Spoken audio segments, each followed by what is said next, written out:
A Culpa é das Estrelas, John Green, capítulo 5, parte 2. Desci até a lojinha sem janelas do hospital e perguntei à voluntária, idosa sentada num banco atrás da caixa registradora, qual flor tinha o aroma mais marcante. Todas têm o mesmo cheiro, elas recebem um jato de essência aromatizante, ela respondeu. Sério? É, eles borrifam isso nas flores. Abri a porta de vidro do refrigerador de flores à esquerda dela. Cheirei algumas rosas e depois me inclinei sobre alguns cravos. Mesmo cheiro. E mega forte. Os cravos eram mais baratos, então peguei uma dúzia dos amarelos. Custaram $14. Voltei para o quarto, a mãe do Isaac estava lá, segurando a mão dele. Ela era jovem e muito bonita. Você é amiga do Isaac? Perguntou. O que soou para mim como uma daquelas perguntas involuntariamente genéricas e irrespondíveis. Sou do grupo de apoio. As flores são para ele. Ela as apanhou e pôs no colo. Você conhece a Mônica? Perguntou. Fiz que não com a cabeça. Bem, ele está dormindo, ela disse. Eu falei com ele alguns minutos atrás, quando estavam trocando as ataduras e tal. Fiquei chateada por deixá-lo nesse momento, mas precisei buscar o Graham na escola, ela disse. Correu tudo bem, falei. Ela balançou a cabeça afirmativamente. Eu deveria deixá-lo dormir em paz. Ela balançou de novo a cabeça e eu saí. Na manhã seguinte, acordei cedo e fui logo verificar meus e-mails. Cara senhora Lancaster, temo que sua fé tenha sido depositada no lugar errado. Mas para falar a verdade, é isso que geralmente acontece com a fé. Não posso responder às suas perguntas, pelo menos não por escrito, porque redigir tais respostas constituiria uma continuação de uma aflição imperial, que a senhorita poderia acabar publicando ou compartilhando na rede global, que substitui o cérebro de sua geração. Poderíamos utilizar o telefone, mas nesse caso, a senhorita poderia acabar gravando a conversa. Não que eu não confie em você, é claro, mas não confio em você. Ai de mim, Carásio. Eu jamais poderia responder a tais perguntas exceto pessoalmente. E você está aí, ao passo que estou aqui. Dito isso, devo confessar que o recebimento inesperado de sua correspondência, por intermédio de Sra. Weilengart, me alegrou. Que maravilha saber que criei algo que lhe foi útil. Embora esse livro pareça estar tão distante de mim que sinto como se tivesse sido escrito por um homem totalmente diferente.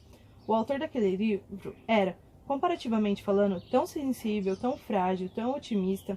Entretanto, se algum dia por acaso se encontrar em Amsterdã, faça-me uma visita em seu tempo livre. Em geral, estou em casa. Eu até permitiria que você espiasse minha lista de compras. Atenciosamente, Pirten von Houten. O quê? Gritei bem alto. Que raio de vida é essa? Mamãe veio correndo. O que aconteceu? Nada, garantia ela. Ainda nervosa, mamãe se ajoelhou para verificar o Felipe e certificar de que estava condensando o oxigênio direito. Eu me imaginei sentada num café ao ar livre, num dia de sol, com Peter Van Houten. Ele com os cotovelos apoiados na mesa, falando baixinho, para que ninguém mais ouvisse o depoimento do que aconteceu com os outros personagens. Passei vários anos pensando naquilo. Ele disse que não poderia me contar, exceto pessoalmente, e aí me convidou para ir em Amsterdã. Expliquei tudo para minha mãe e concluí com: preciso ir. Ásil, eu te amo, e você sabe que eu realizaria todos os seus desejos, mas nós não temos dinheiro para uma viagem internacional. E a despesa que teríamos com o aluguel de equipamentos por lá, meu amor, isso não é... falei, interrompendo a frase dela. Percebi o quão absurdo tinha sido eu sequer considerar aquela possibilidade. Não se preocupe, mas ela parecia preocupada. É tão importante assim para você? Mamãe perguntou e se sentou, a mão na minha batata da perna. Seria simplesmente fantástico se eu fosse a única pessoa além dele a saber o que acontece, admiti. Seria fantástico mesmo, ela comentou. Vou falar com seu pai. Não, não fale, eu disse. Sério, por favor, não gaste dinheiro com isso. Vou pensar em alguma coisa. Passou pela minha cabeça o fato de eu ser o motivo pelo qual meus pais estavam sempre sem dinheiro. Eu havia esgotado as economias da família, com as doses de Falanxifor. E mamãe não podia trabalhar porque tinha assumido o cargo de parar sobre mim em expediente integral. Eu não queria deixar os dois mais endividados ainda. Disse à mamãe que eu queria ligar para Augusto, só para que ele saísse do quarto. Porque eu não conseguia suportar aquela cara triste do tipo, não consigo realizar os sonhos da minha filha. Seguindo o estilo Augustus Walter, li a mensagem para ele sem nem dizer alô. Uau, ele devolveu. Pois é, falei. Como é que eu vou poder ir até Amsterdã? Você tem um desejo? Ele perguntou, se referindo a uma instituição chamada Fundação Gênio, que se dedica a realizar um desejo de crianças doentes. Não, respondi. Gastei o meu antes do milagre. O que você fez? Dei um suspiro bastante ruidoso. Eu tinha 13 anos, comentei. Ah, não, Disney não, ele disse. Fiquei quieto. Você não foi a Disney World. Continuei quieto.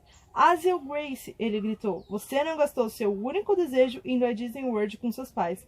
Ao Epcot Center também, murmurei. Ai, meu Deus, o Augusto disse. Não acredito que eu esteja afim de uma garota com desejos tão clichês. Eu tinha 13 anos, repeti. Embora, claro, se conseguisse pensar no afim.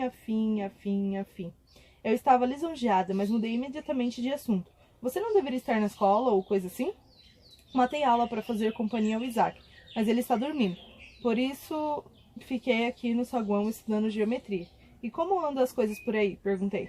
Não dá para saber ao certo se o Isaac simplesmente não está pronto para enfrentar a gravidade da deficiência dele, ou se está mesmo se importando mais com o fato de ter levado um fora da Mônica. Mas ele não fala de outra coisa. Eu disse, ele vai ficar no hospital por quanto tempo? Alguns dias. Depois disso vai para uma clínica de reabilitação, ou coisa do gênero, por um tempo, mas sem permissão para dormir em casa. Que droga é isso? Eu disse. A mãe dele está vindo. Tenho que ir. Ok. Ele respondeu, e pude ouvir o sorriso torto em sua voz. No sábado, meus pais e eu fomos à feira em Broad Heap.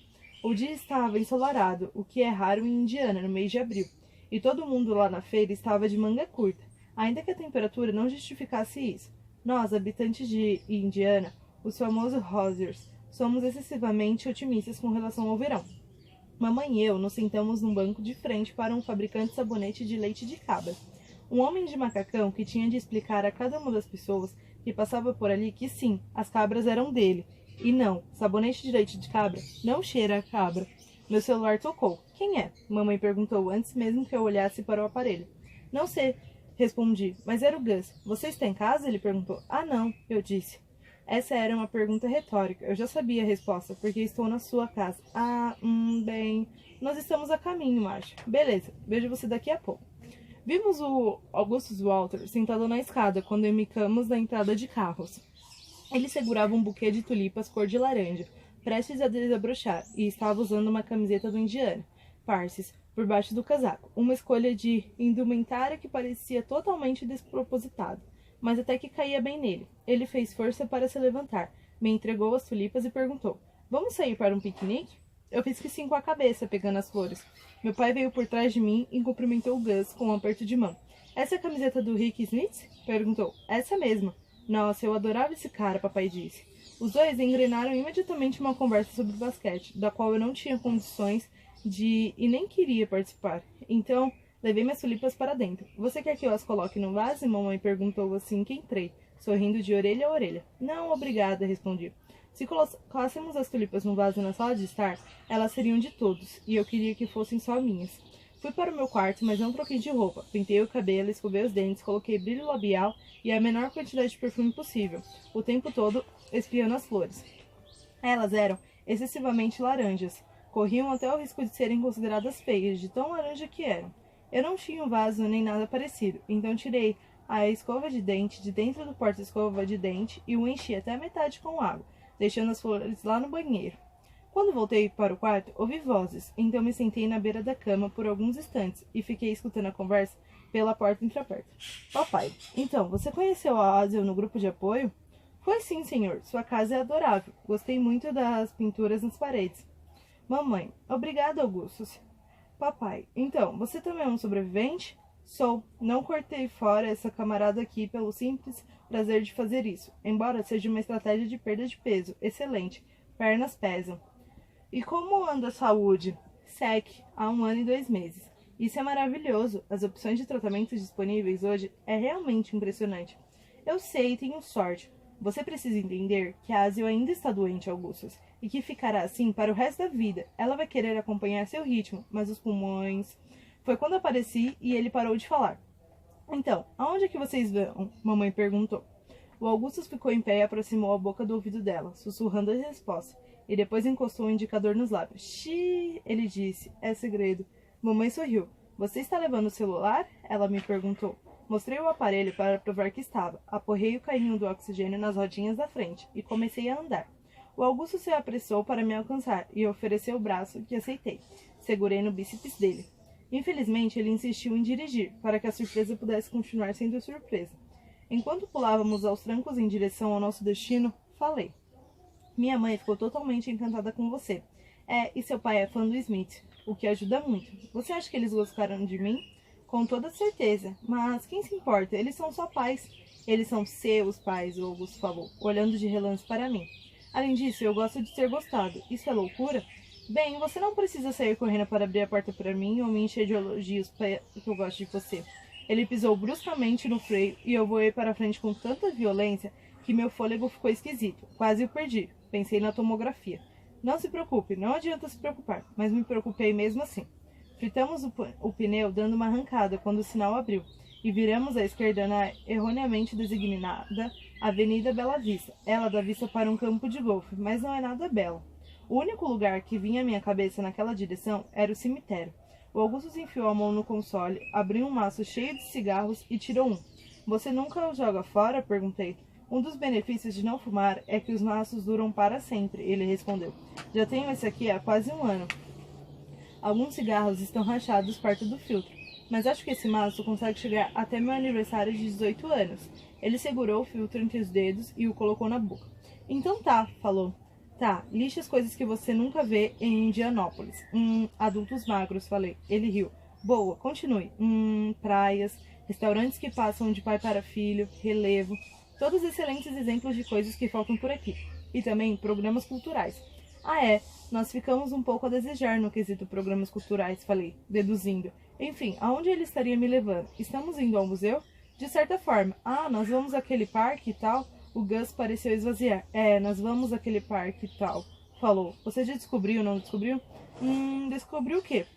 Nada. Havia um parque atrás do museu, onde vários artistas fizeram grandes esculturas.